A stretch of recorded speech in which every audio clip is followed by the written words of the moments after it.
I'm your local beers player.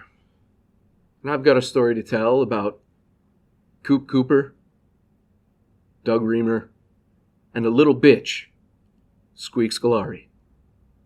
This is BASEketball. It only took 4 fucking times! 3.5 minutes.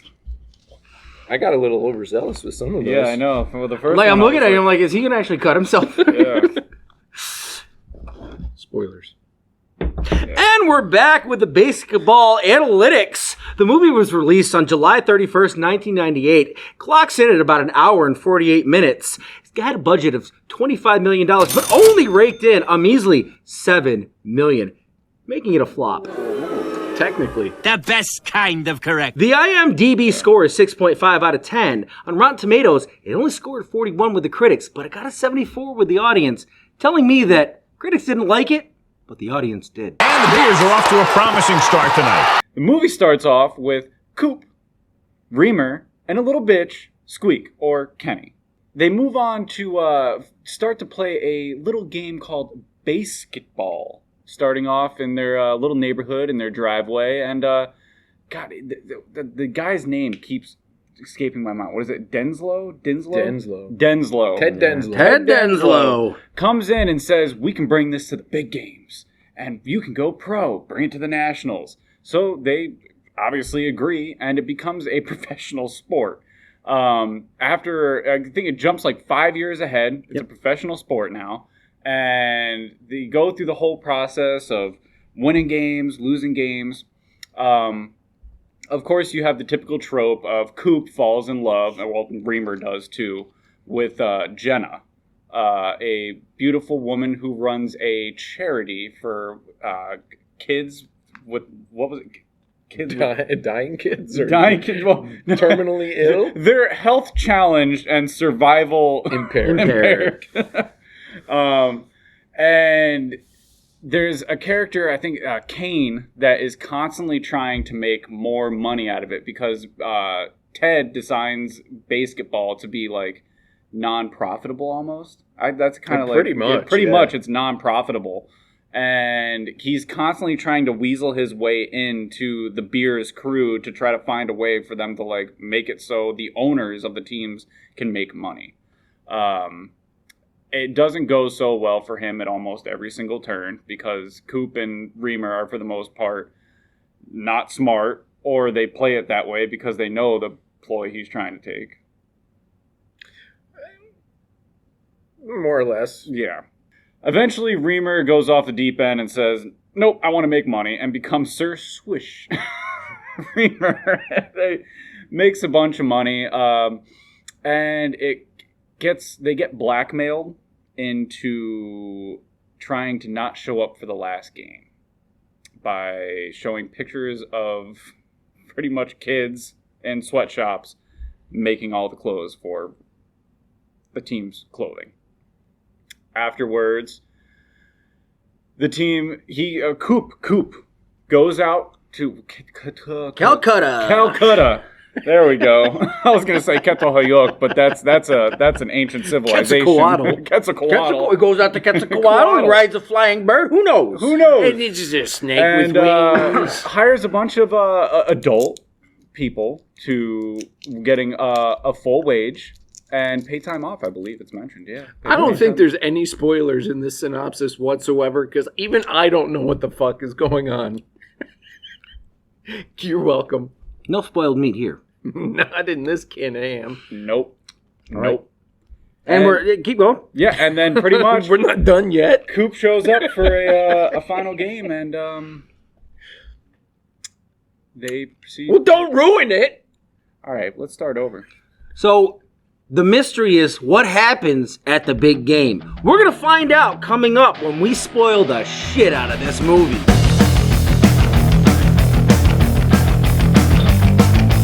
So first, let's acknowledge that this is a live-action cartoon. It literally, yeah. So yeah. in viewing this movie, you cannot take it seriously like a movie. It has unrealistic physics. It has unrealistic reactions to the things that are going on. And according to how much the money made versus how much they budgeted, it had unrealistic goals. Yeah, definitely. Majorly.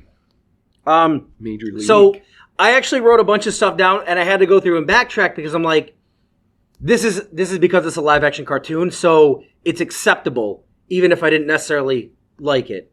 There's a lot of stuff that I had to talk about. I'm going to try and keep it on the low side for us all here. Now, the first thing... I know I gave Huey a hard time, but, like, look at this. Look. Yeah. Look at this. Fucking... One That was page front and supposed to be back. the synopsis, though. 2 page front and back. 3 page front and back. I get nervous. 4 page, just the front. All right. So one thing that I noted is that the opening to this feels a lot like Idiocracy, but it's reversed because Idiocracy came later in 2006, so that's 8 years older. Really? 2006? Yeah. Huh. So I think it's just because of the style of opening and done in a comedic way. Right. And it wouldn't be surprising to me if they actually hired the same voice actor. And, I wasn't able to do a side-by-side comparison. Yeah. But I wouldn't be surprised if that was the case. I could have. So we open up with that history lesson into and we're introducing to the characters Sports there. and yeah. Yeah. And then we get to, we transition from young Coop to old Coop, which is a bad transition. They don't overlay the faces very well. I just thought that was kind of a little nitpick. I'm like, you guys are a multi-million-dollar studio. You get $25 million. You can't line 2 shots up.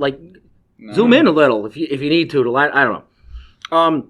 So to kind of open, there's some content that did not age so well. Well, that didn't age well. And we're back.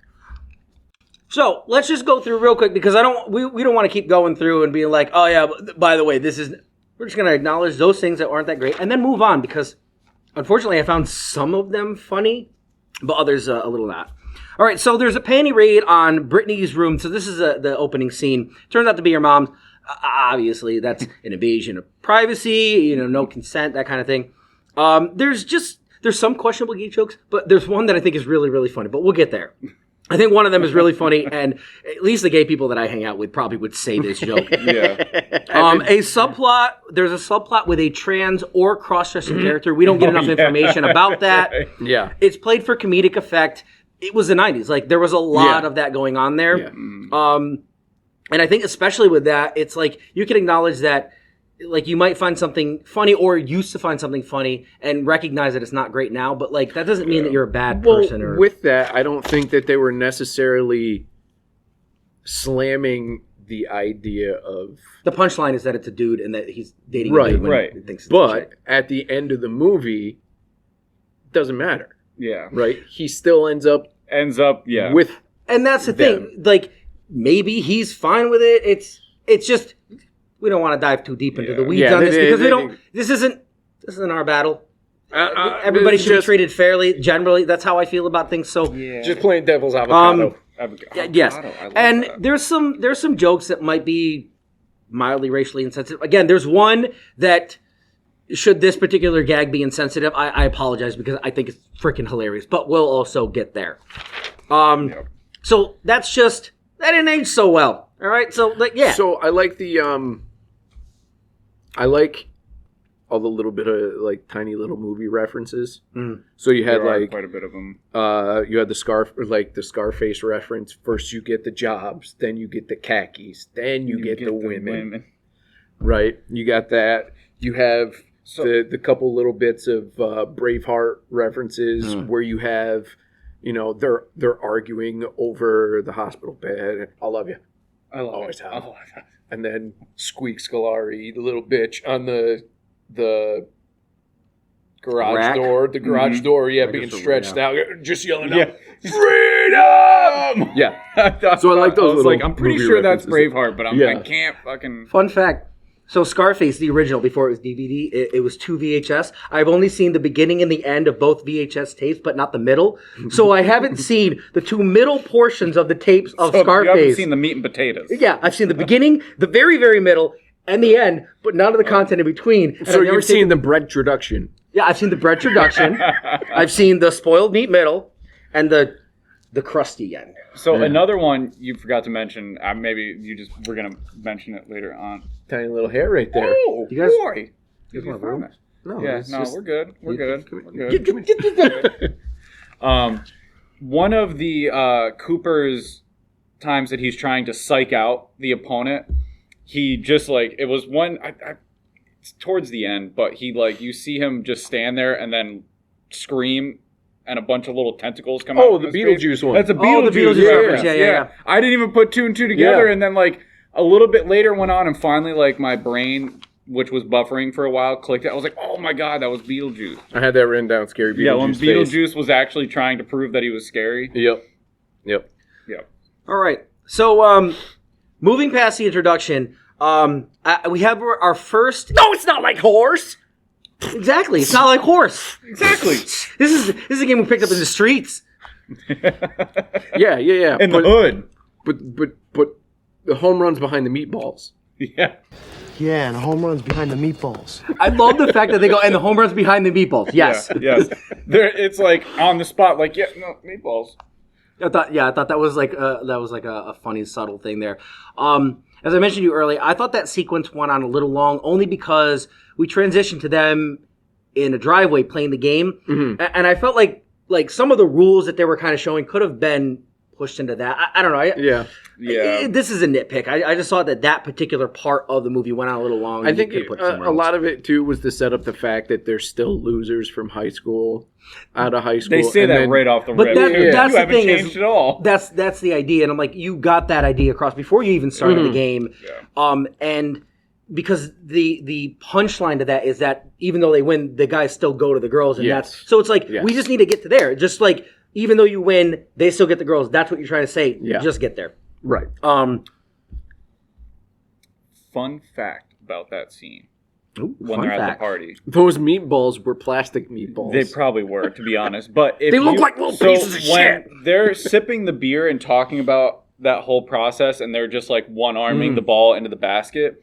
In one of the clips, or actually two of the clips, as they're throwing it into the basket, you can see a film crew member with a red hat trying to make it through the scene, and he runs on the left side of the garage.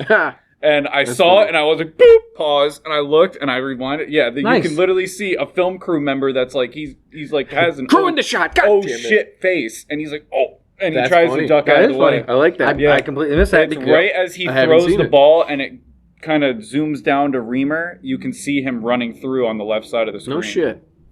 Yeah. Because I was about to point out an inconsistency that comes up directly after that scene. So we transition from them, at this house party to them in their own driveway, and it says 3 months later. Okay. So then, as one of the jokes it is they do a psych out where it's I hear your sister's going out with Squeak. and then it's a psych out, and then Squeak goes, I'm not going out with his sister. Dude, that's the defense. You gotta psych him out. Yeah, we gotta say totally fucked up shit to make sure the other guy misses. Oh, right. Okay. Hey, wait a minute. "This has been 3 months. Yeah. Yeah. How does Squeak not? No, I get it. You just want to do the joke, but it's like this is bad. But that's not the only inconsistency because they messed up the timeline again because in that scene they say, I can't believe those asswipes fired you for not shutting off our gas for 6 weeks. but it said 3 months. So 6 weeks is only a month and a half. Yeah. So they have all these inconsistencies where like they put down a date, they reference the wrong date, and then they act like a character hasn't been around for that entire time. Do the math on that and argue with them in the comments. In the comments below, Please please. do. Thank you very much. And like, share, But- and subscribe. On his defense, through looking some stuff up about the movie, I did see that one of the things that I guess the critics really didn't like were the inconsistencies. Like there's a talk about in the 7th cycle, the points should have been 22 in one of the games that they were playing, but it actually equals out to 28. And there's other like actual film consistencies where I think Squeak was doing something, but then in the exact next scene, which should be sequential. Thank you. He's not, and it comes up a lot where there's a lot of inconsistencies. The only caveat that I'll give is I know that sometimes when they shoot a movie, they'll shoot it with an intention of a scene sequence, but then they'll realize that it's better if they push a scene forward. Yeah. But since they've already shot it, like if your actors are in the wrong places, you either spend the money to go reshoot it. I don't know what they did with the $25 million to shoot this movie, Yeah, money spent. especially back in the 90s. They paid real big fish. Paid real big They fish. paid yeah. Yasmin Bleeth. She was at like the height of her Baywatch career or on the downward slope of Right, it. but still, at the crest. And I mean, to get Ernest Borgnine in there. And he was probably a pretty penny. have Robert probably Stack. a shit ton of nickels. Ted Denso is the best character. Ernest Borgnine, it is because of who it is, not necessarily what he's doing. If they put some other person in his spot, it wouldn't be as Well, it's kind of a funny. combination of who it is doing what he's doing. Right. It probably cost $10 million for Robert Stack, to be honest. Yeah. That I don't want to get too far into that. Yeah, I think we'll that's the funniest part of the whole fucking movie. Yeah, it's honestly. super good. So I'm not really great at like figuring out where acts and the structures, but like I feel like that's the end of like when Ted Denzel comes in and like says, "Hey, let's become national." He's like, "No, we don't want to. We don't want all that stupid stuff." Because that's the opening sequence. It's about how teams are doing all this crazy stuff, and they're like, "No, we'll have rules against that." And leaving cities And that's when we trading transition players. to 5 years later when we have our proper leagues and we're in the middle of a game at what looks like a child's TV show Playhouse. setup. Yeah. You know what it reminds me of? It reminds me of the UHF channel with Michael Richards. Yes. You know what I mean? That's what that reminds me of. Why are all the refs rollerblading? To get around quicker. That's where the rollerblades come from. That is. But why are they? But why are they wearing? Yeah, why are they wearing? We'll get there too. Um, This scene opens up with a real big fish. I don't know if you can see that playing the song "Beer" at a Milwaukee Bears home game. Yeah. So. Oh no, it's the championship. It's the championship game. Yes. Where your boy Denslow buys the farm. He does buy the farm. And also chokes on a hot dog. Yeah. The CGI of the hot dog going in and out. It's bad, but that is my favorite joke of the entire movie, to be honest with you. He's holding his bun, pointing at the empty bun. And stop serving hot dogs to the other girl. Get this man a hot dog. I know, they stopped serving at the 7th inning. Somebody get this man a hot dog. Eggs. That is one of my favorite sequences. On Dozen Egg Night. Dozen Egg Night. Dozen Egg What the Night. fuck is Yep. this? Again, it's a cartoon. Yes. So they just throw these random things in there. So this is the first point where we are introduced to Jenny McCarthy's character, Yvette, who is the wife of Ted Denslow. Yeah. And she's just great in this. Like she's supposed to be like a gold digger, but the jokes around her are just phenomenal. And there's one response that she has that is just great. So all the jokes around her are like sexual innuendos, but you find out that in no way is it an innuendo. Let's go back to my place and lay some carpet. If you know what I mean. And he throws the "if you know what I mean" in there. Right. And you cut to the next scene and she's like using the whatever the thing knee, is. like, slam thing. And like slamming the edges of the But carpet. it's framed in such a way that it looks like she's naked and she's down. she's doing that. Yeah, and then the other one is my lobby could use some buffing, if you know what I mean. And she's out there buffing and she's like, I'm done with this shit. Yeah. It's great. Yeah. So I just thought that this was kind of interesting. I didn't highlight this, but I pointed out during the chug scene, they're panning across the crowd, and there's this one old man that stood out to me. He looks like everybody else around him seems like substantially younger, and he's doing a thing, but it looks like he's looking at the camera. Yeah.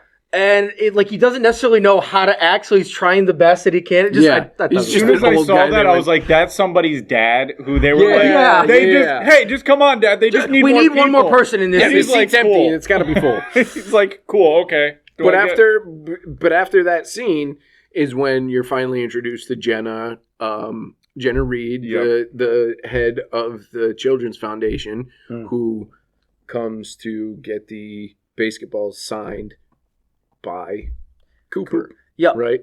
Because the other line was so long. Yeah. I mean, no, they really wanted. They really wanted you.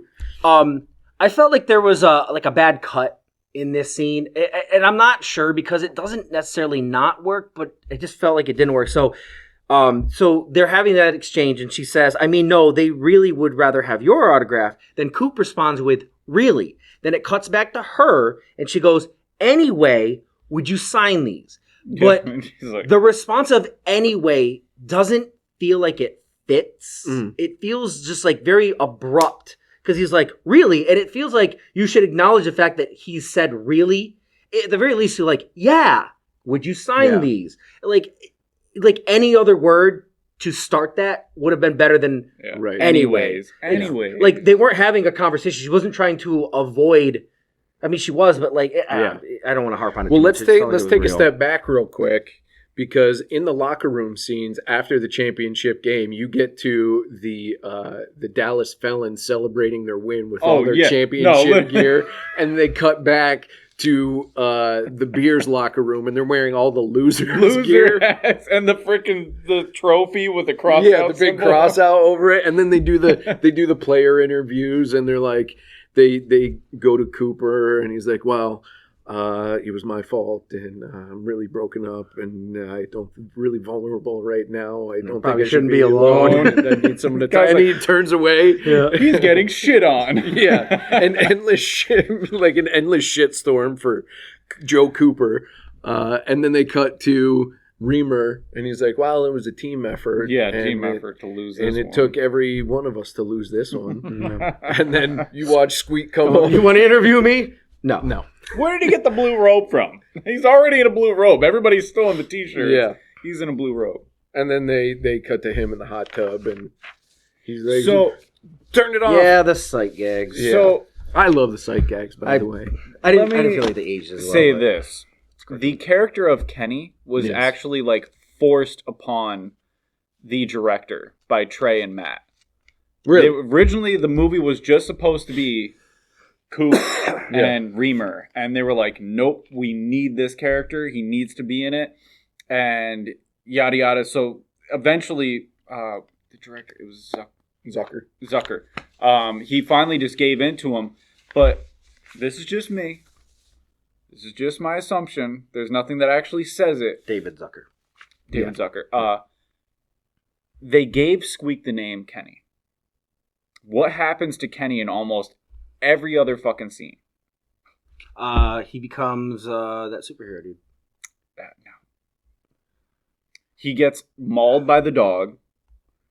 He gets washed down the frickin' whirlpool. It's just ways Kenny dies in South Park. Dies in South Park. Fair enough. Okay. That was my assumption the whole movie. I was like, this is Kenny. Yeah. I mean, you named him Kenny, and he gets like hurt badly in almost every other scene. Which goes to the point that what you had said that struck me as super surprising was that it wasn't written by Trey Parker and Matt Stone in any way. It wasn't. It seems very much one of their movies, because I would imagine if they pushed for Squeak to be in there that hard, they would have had to have had a lot of input into the script, right? The screenplay of it. Yeah, there's definitely some sequences that feel very much like Matt and Trey had their fingers on that. Because, that was surprising to me. David Zucker and his brother, I think it was Brian, I don't remember. They actually came up with the game of BASEketball in the 1980s. And they originally wanted to do this as a TV show. And I think they wanted to have the South Park guys originally. But when they reached out to Matt, he said, no, I don't want to do it. He didn't want to do it initially. And some kind of convincing happened where they ended up doing it. And probably, like it says, and I think it's just because they're not credited as writers or producers or directors or anything like that. But like, I mean, there's one instance where it's definitive. They had to have had, like, there's some sequences in there that had to be their idea completely. Maybe some other things were modified, but I thought that was really really interesting that they didn't have that much to do with that. You know for a fact that Trey Parker is very into musical theater and all that. Those guys like musicals? Yeah. No way. Cannibal the Musical. What? That's a fucking good one. And Bigger, Longer, Uncut. Yeah. And then also that Broadway show that they did about the Mormons. Yeah. So they like musicals? They wouldn't have. Yeah. But I mean, it comes across with the song while he's driving his new Volkswagen Beetle. Yeah. Look up ahead. There's a truck changing lanes. You got some yellow crumbs on your upper lip. Dude, that scene was great. Another one of my favorite parts of that. Yeah, so moving on from the big loss, fresh pretzel. I baked them myself. Oh my god, Goes great with mustard. I love that. You didn't bake that yourself. Yeah, but chicks love a dude that can cook. And the thing was, and I felt like this was a little bit of a bad setup. Is like she does check him out. Mm-hmm. Like while they're talking, she turns around and looks at him and his sweet ass. Yep. Yeah. But this is where I really thought, I'm like, this is like, it feels like you're gonna send it his way. Is when she turns around and talks to him. She talks to him. And not Coop. Mm-hmm. Like, she addresses him for, like, I'm, like, waiting for her to at least look over at Coop, and she's just talking to Remer, and I'm like, I know how this movie goes. Why are you setting it up like she's into him right at this moment? That's the only moment where it happens, but it's like, it's the initial encounter. And I feel like if you were watching that movie, you might get the wrong impression as to what's going to happen. Yeah, I was going to say, you'd probably, I just thought that was kind of weird. It's like, if you're gonna be ambiguous, like have her not necessarily harp on one person for a minute. I don't know. Another thing I really liked was when they announced Ted Denslow's death on the news.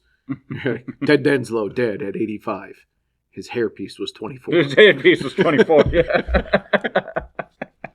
Yeah, the newscasters segment was, because there was another joke that threw in there was like mildly funny.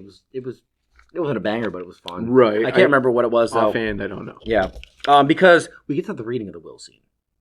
This is one of the best scenes in the entire thing. Yeah. Even like some of the not as funny stuff. Like, first of all, how coincidental that Coop and Jenna are in this room for the will reading. Like, they just met each other, and here they are. Yep. And then Remer comes in with the thing that was sitting outside. Yeah, where's the goodbye? body? It just says goodbye, something on it. And then, like, that was 2 days ago. This is the will reading. It's the will reading. He's like, oh, hey, Jenna, this is for you. Yeah. But the best part, I'll let you take this one. Some of the best parts of this. Oh, I mean, when you're there, he's describing the commemorative Pope plate, and it's just like this little innocuous sort of moment, but it's his niece or something along those lines, but they're panning over to Coop, and he's reading it in the background, and then she's there, and you see her get so excited about this Pope visiting fucking San Francisco, or something like Dodger State. It was Dodger Stadium. Yeah, it was. And she's like, "Oh my God, yes!" And there's a certificate of authenticity and whatnot. But then he gets to Coop, and he's like, "Now, Coop, yes, Mr. Denslow?" Yes. And responds to the video. And everybody just looks at him, and he just goes, yeah. And now for a private moment. Now that everybody leaves the room. Yeah. Do you remember that time? Nobody leaves.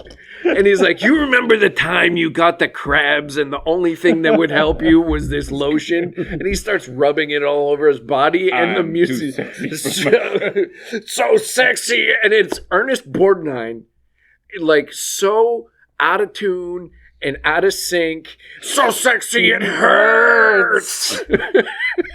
I was dying. So fucking good. It's moments like this where like I can't not like the movie. Like there's too many good sequences that outweigh like some of the stuff that I just don't find funny anymore. But like it's not a bad movie. Here's the thing is, it's not a bad movie, and I feel like you were like, it's a good movie. I fucking love this movie. No, I love this movie. The one who proposed this as the one that we do today? I didn't do that. At first, I hadn't seen it. Like rewatching it for this was the first time I'd watched it in 10 plus years. That's and crazy. I didn't get any of the innuendos when I was that young. Okay, yeah. And then now I do. So no, if I was that young, it must have been like almost 15, 20 years ago. God damn, dude. I swear I started watching it because, like I said, I started playing it thinking that it was going to start the movie over, and it started Halfway middle on Prime, on fucking like Amazon Prime Video.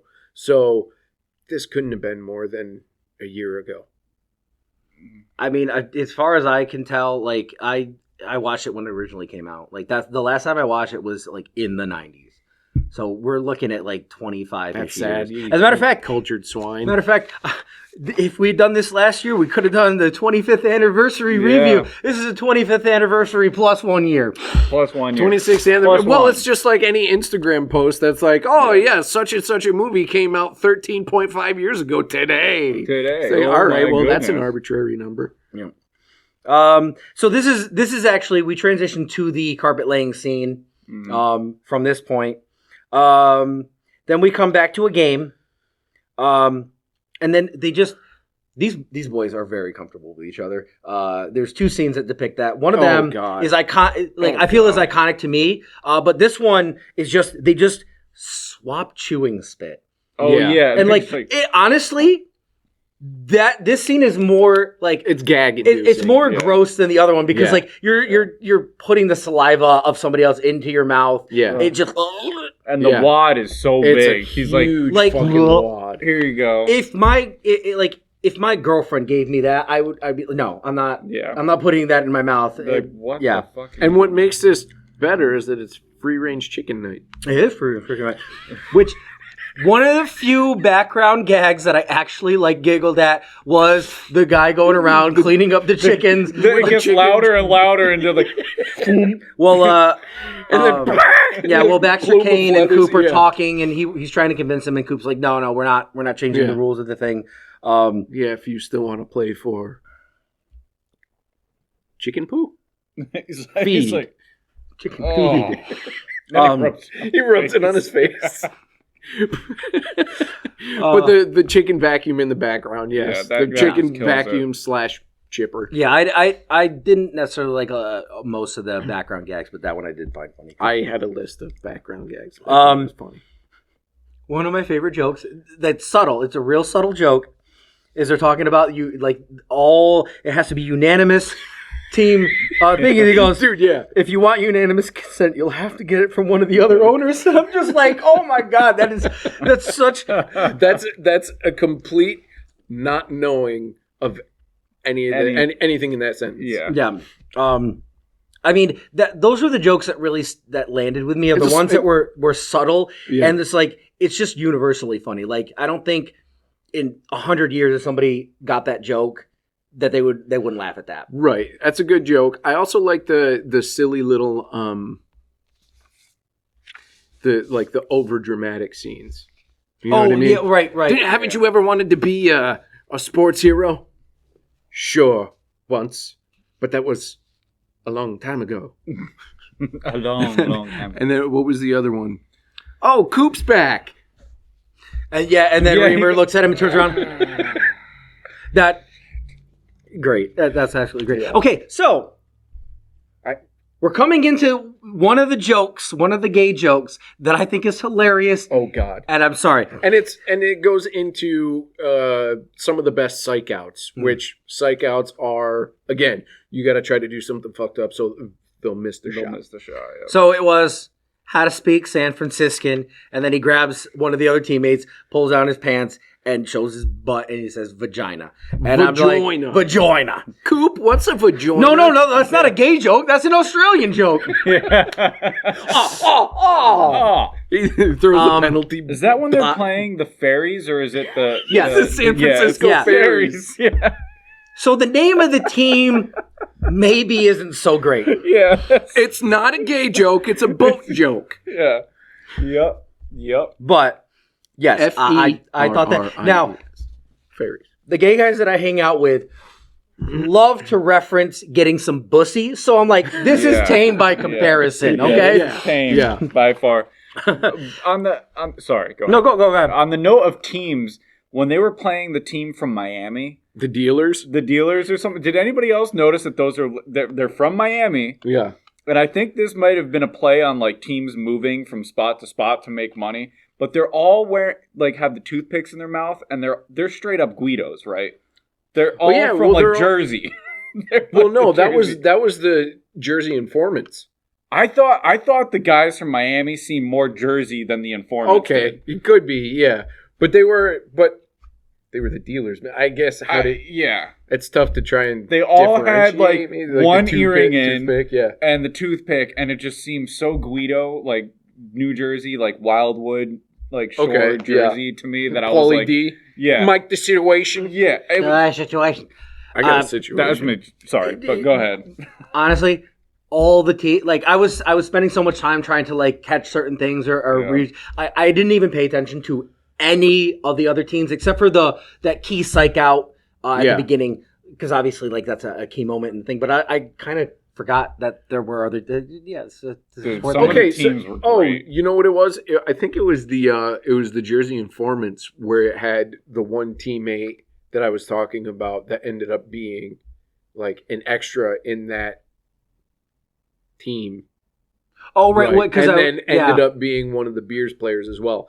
Pretty sure it was the same guy. I'd have to go back and look, but I'm pretty sure. This is a little bit soon, but since Skip brought it up, your mother's a terrible cook.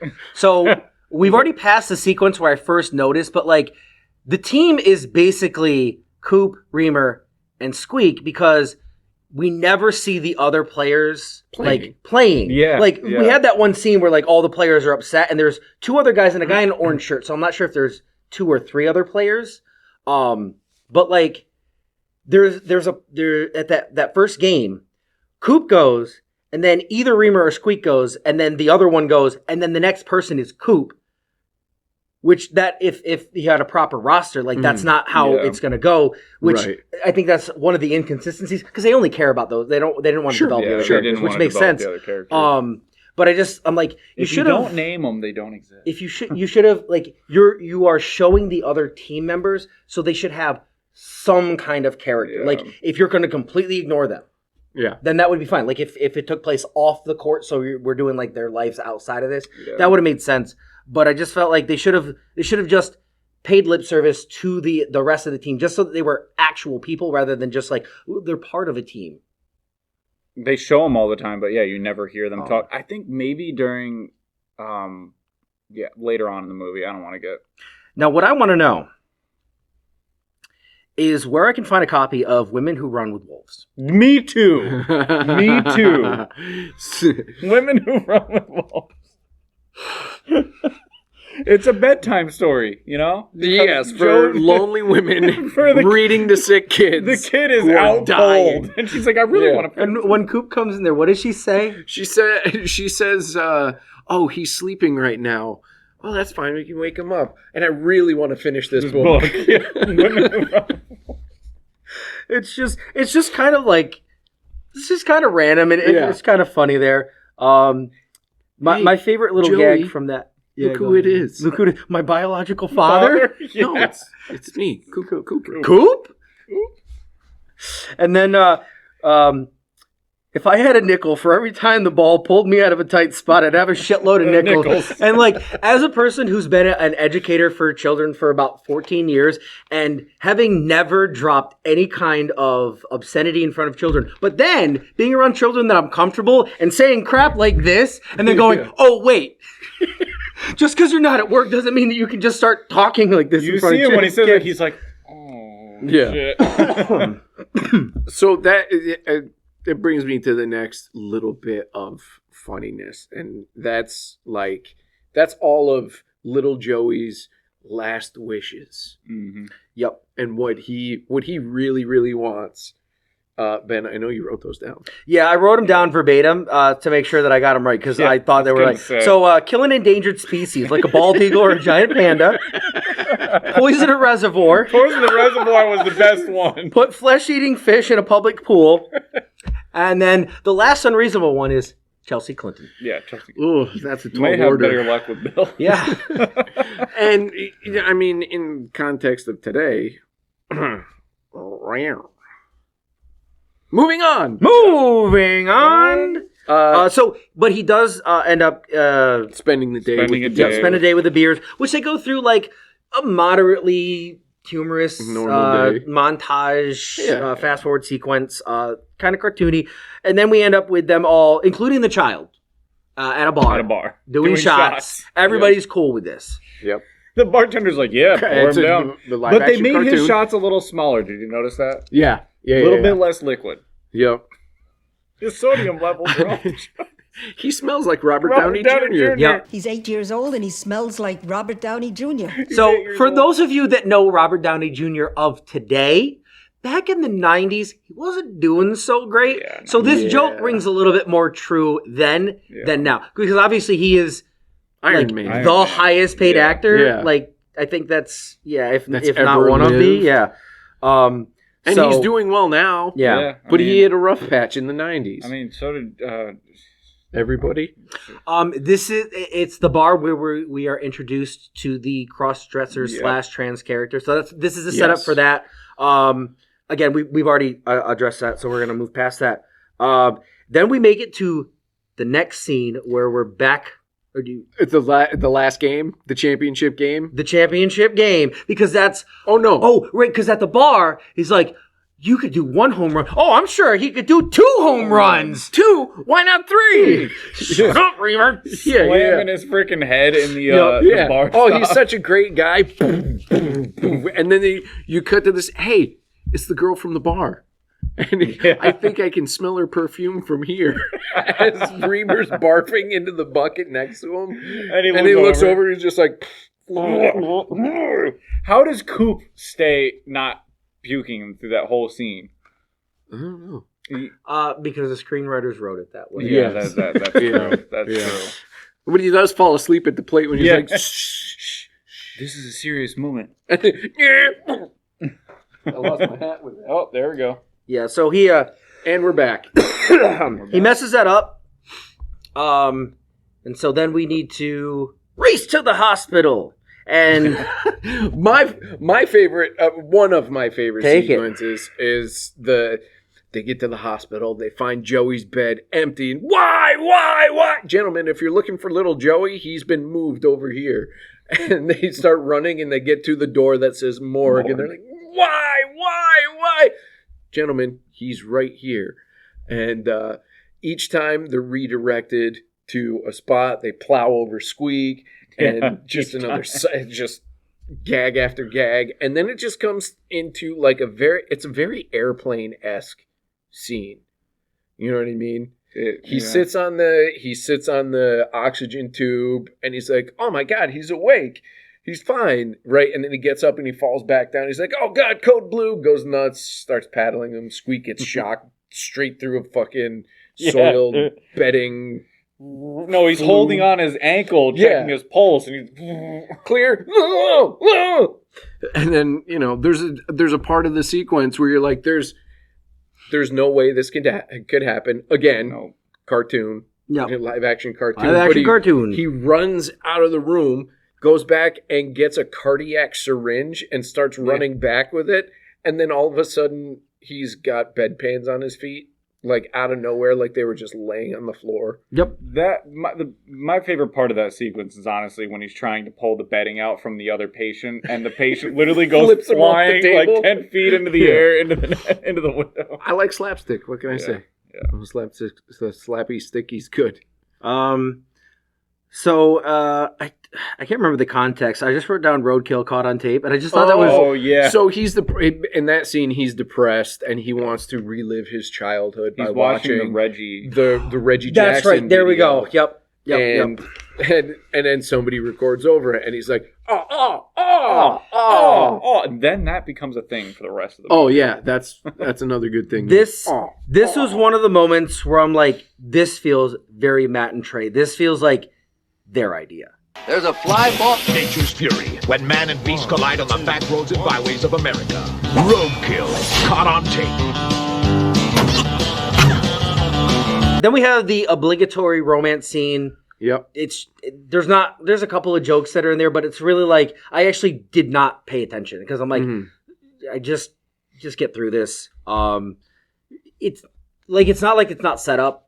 There's clearly some kind of romantic interaction between the two. Mm-hmm. She obviously, wants to spend time around him. Fun fact, Yasmin Bleeth,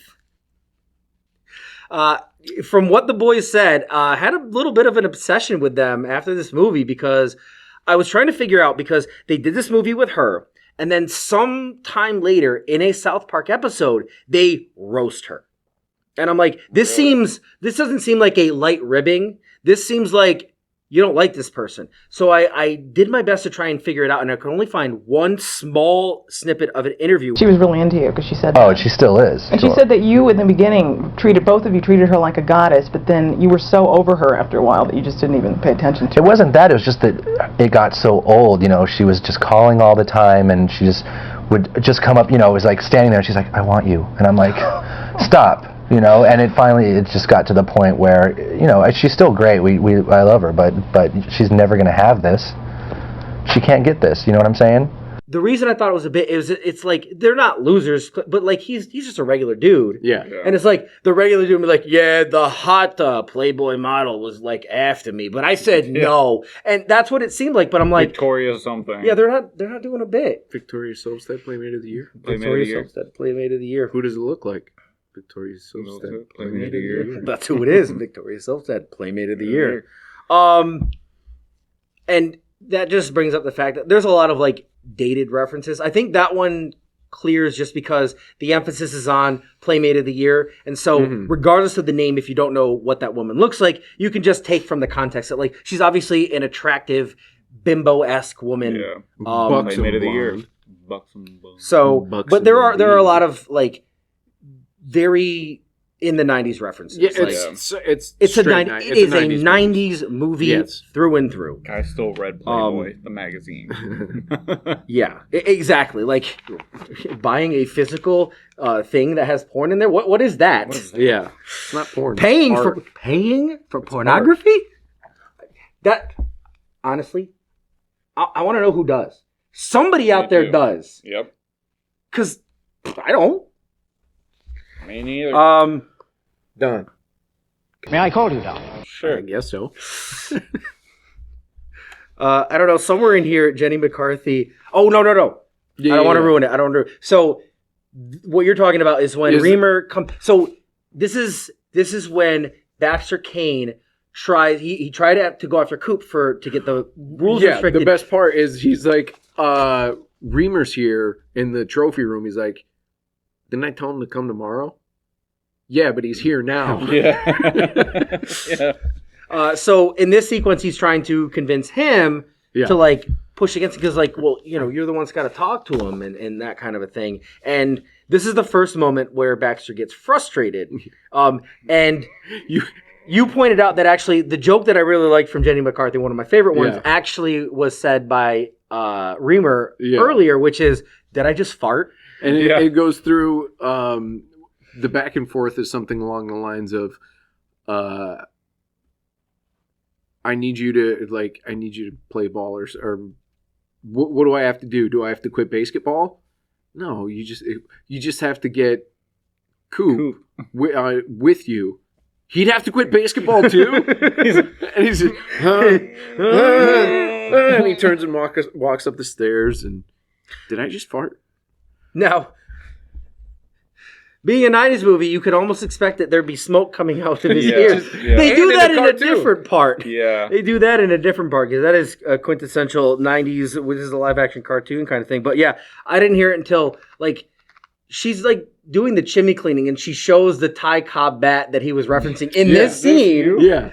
And he kind of has, that's it. He has, like, a reaction to it and she goes, did I just fart? Yeah. And I just thought that was great because it's not just that she says it; it's the look on her face and how she says it that really sells it out. She was kind of funny back in. I like Jenny McCarthy back in the day. And that same like museum scene when they're walking together and Remer just finds himself on the escalator going down.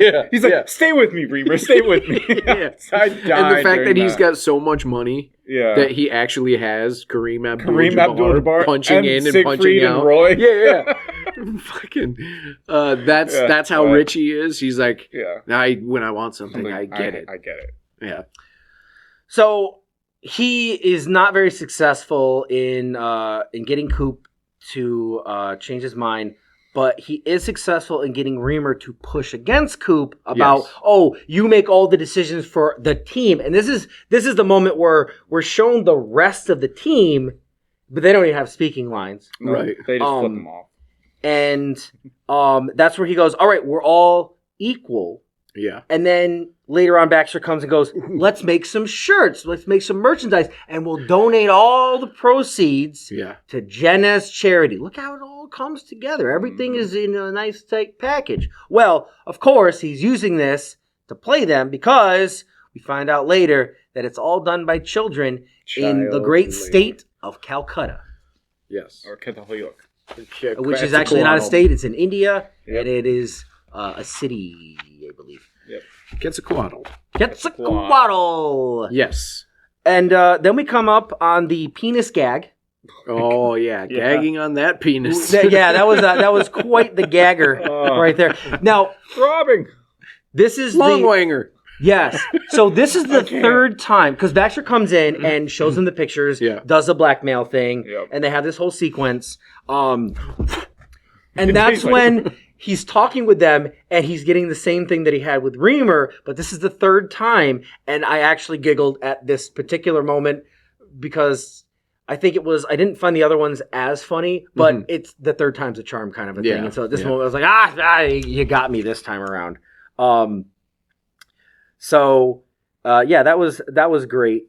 The dick jokes were pretty good. Yeah. Well, it was just, I mean, the point where he like throws down the, no wait, was that when Jenna comes in? Yeah, that's when Jenna comes in. Jenna comes in and she throws the papers down. They don't even acknowledge it, right? They don't acknowledge the fact that they're literally big dick swinging. And even when he like turns back around and his dick just goes, like it's not even acknowledged, right?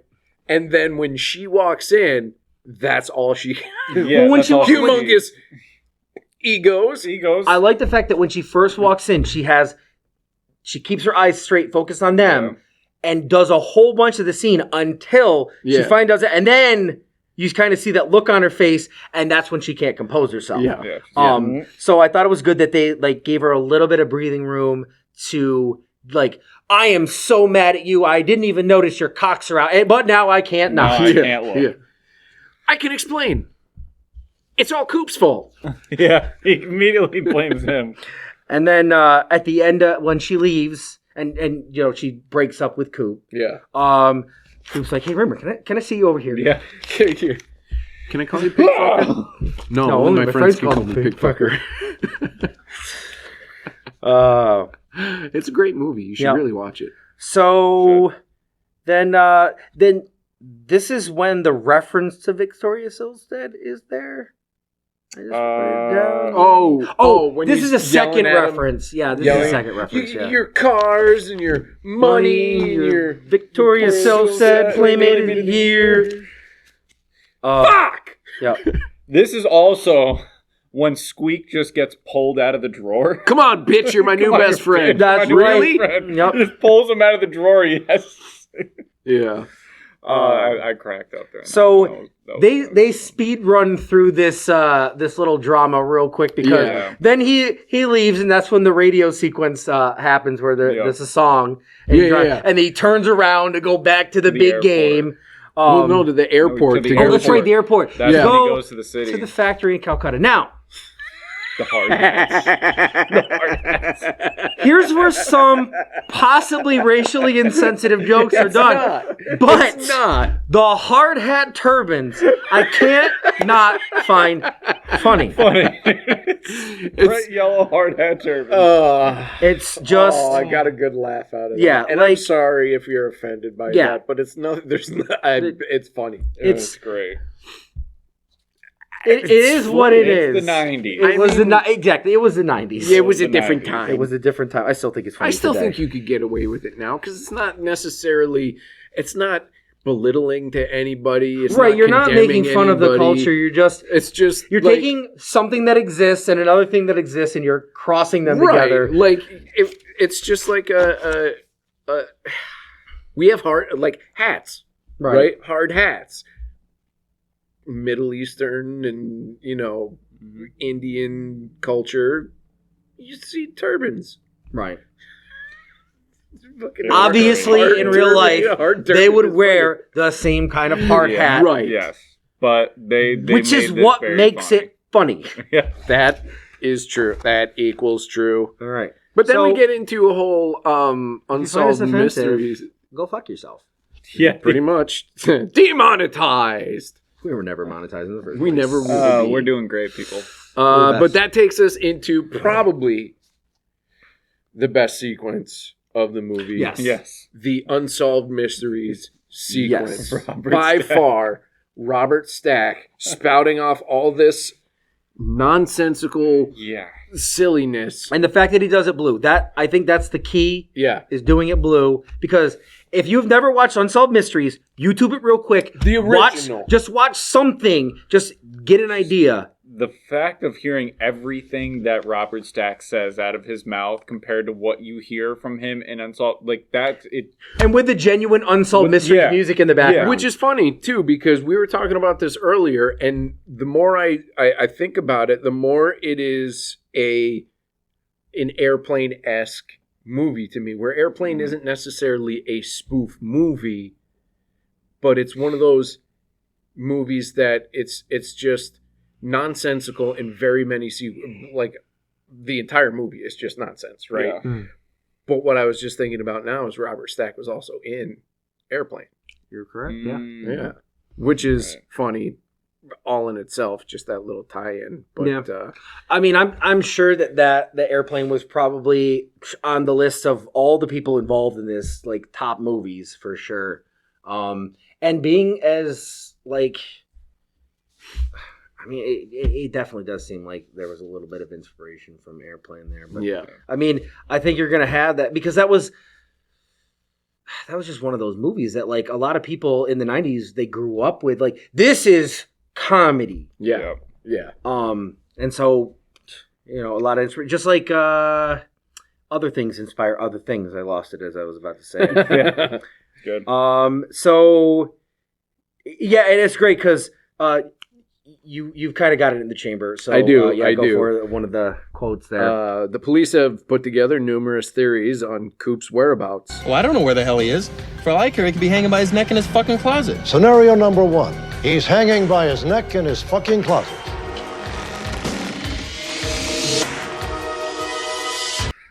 Scenario.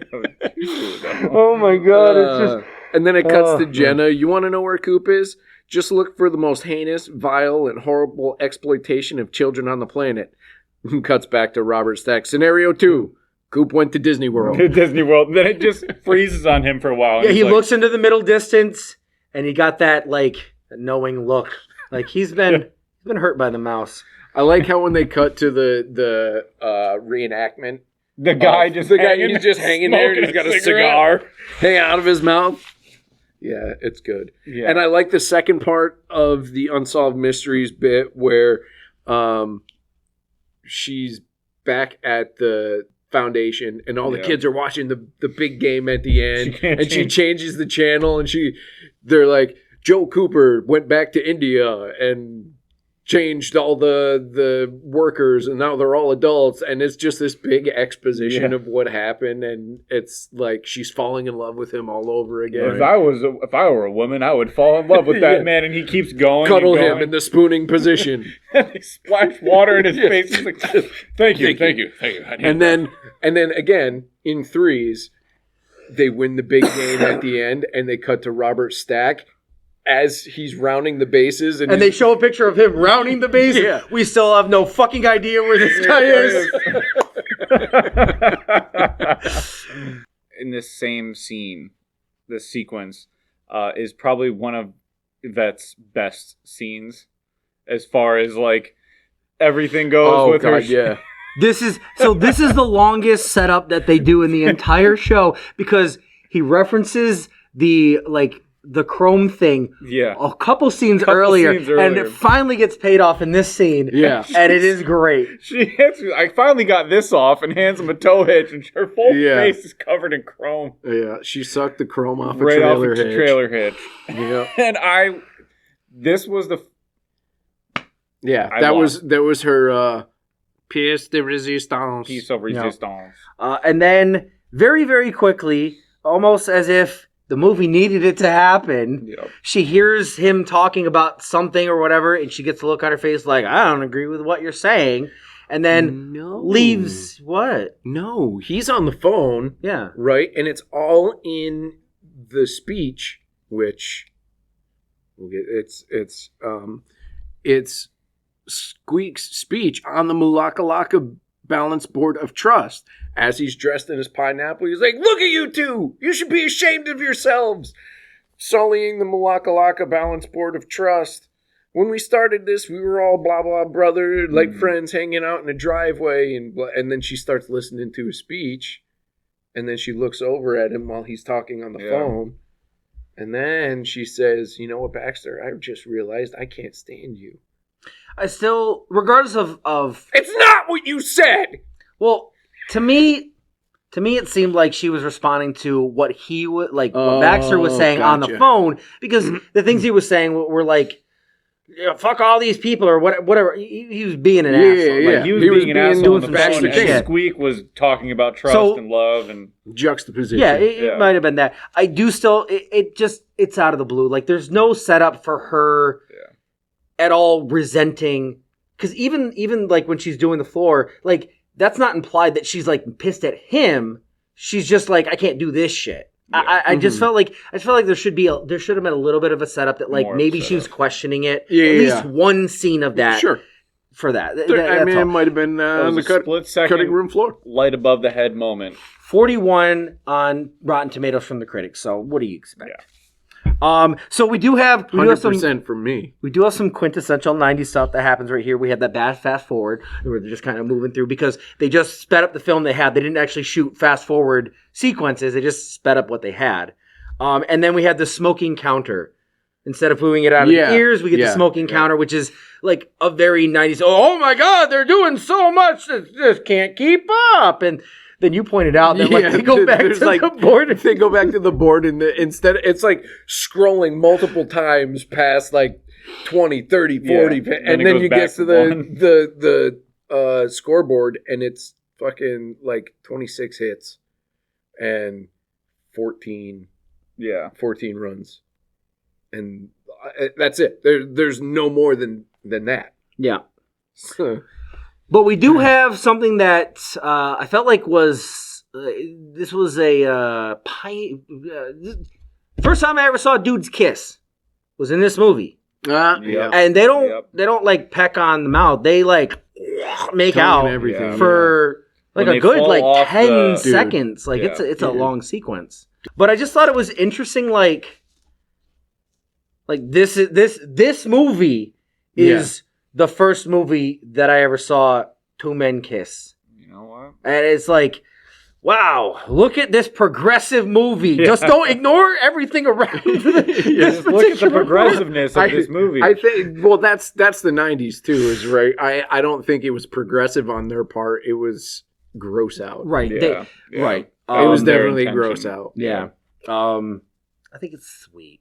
Sure. Like, because again, like, I wouldn't make out with either of you two dudes. Don't touch me.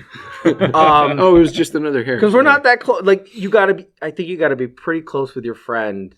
Well, clearly they grew up with each other. And to feel comfortable doing that. Because, like, I wouldn't be able to look at you the same ever again after that. It's just something I wouldn't. We're going to go and make because I'd be like, wow, Matt is a bad kisser. Not me. I couldn't take that back. Yeah. All right. So, and they skate off. Throughout the movie, we have these announcers, which I feel tell quite a few, in my opinion, they're subpar jokes. I just don't feel like they're that good. But this last particular one, I did not write the preceding line, so I apologize because I've been a little bit more on the ball for everything else. But the one announcer who's been kind of the straight man, because all the jokes come from one. You said it's like they won the Denslow Cup. They've got to be excited, or I'm excited about this, or something along those lines. Well, it's basically it's like they need to they do this, and then they win, and then he's like, or he misses, and then that's it, and he just drops dead, and he just looks at him, and it's like. Yeah, I guess that is the other outcome that's possible. I was thinking of the other one. Because like I can see why it all comes down to him. Yeah, I can see why some people would find like the first announcer joke is that it's hard to believe that some of those cheerleaders 5 years ago this game was only played in a driveway, and it's hard to believe that 5 years ago, these cheerleaders were only in grade school. Yeah. And then he does some other pervy stuff related to that. So it's like... But if you're looking at the cheerleaders, you can understand why. Yeah. They are definitely older than just 5 years out of grade school. Yeah, that's for sure. Yeah.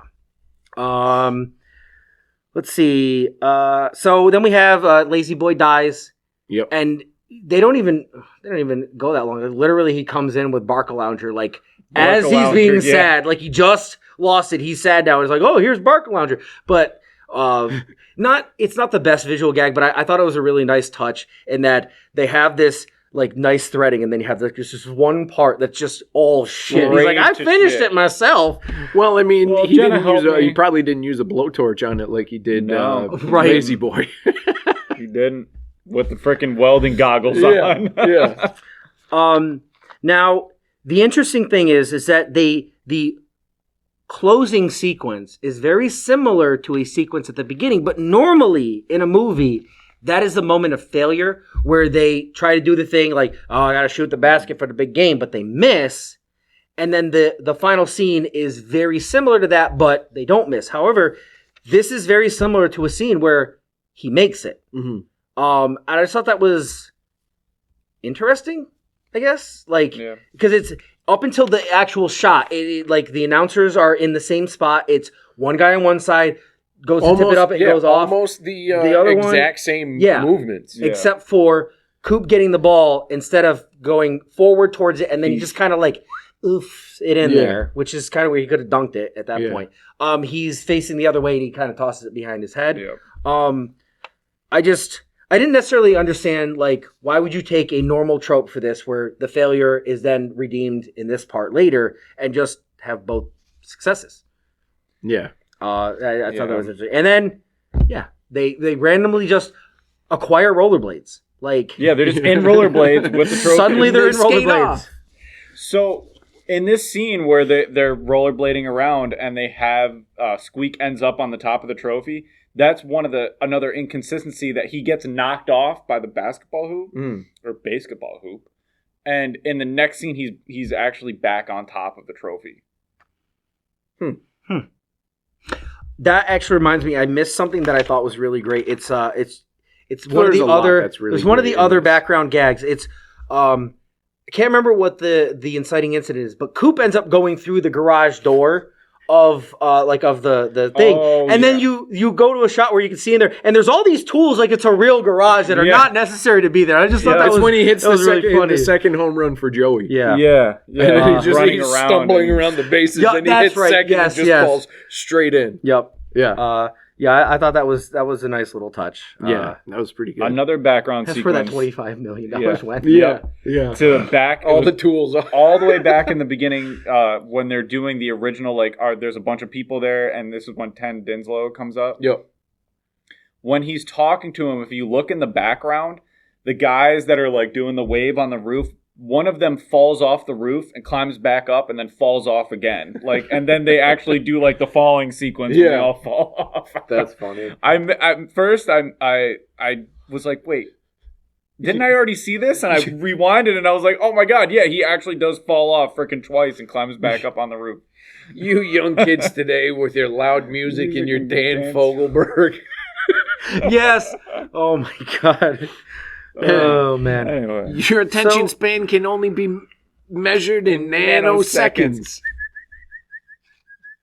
Oh yeah, I see it now. Well, that's the whole movie. That's one. So I just want to point out this little. I just liked it because it was I'm just a big fan of aliens and stuff like that. The Roswell aliens. Yep. Right. When you zoom out and they show the scoreboard, I just liked it because it's what they called them in the episode of South Park when the aliens came. It was the home team was aliens and the visiting team was visitors instead of home and visitor. Mm-hmm. So I just thought that was a little good nod to that South Park episode. Right, and there's I actually didn't notice that, but there's another instance where it's this has to be Matt and Trey. Right. Or when Coop is trying to psych out the one guy. He says they're like, you just got to call him fat. He's Yeah, like, you're doing it in a way, and he's like, No, he just that's does not the cool, straight dude. Cartman. It's like, just do it subtle. And he does the straight Cartman voice. It definitely makes me think of the Ongo Goblogian character by Danny DeVito. Yeah. Play it subtle. Yeah, I'll be subtle. Frank, play it subtle. Subtle. Hello.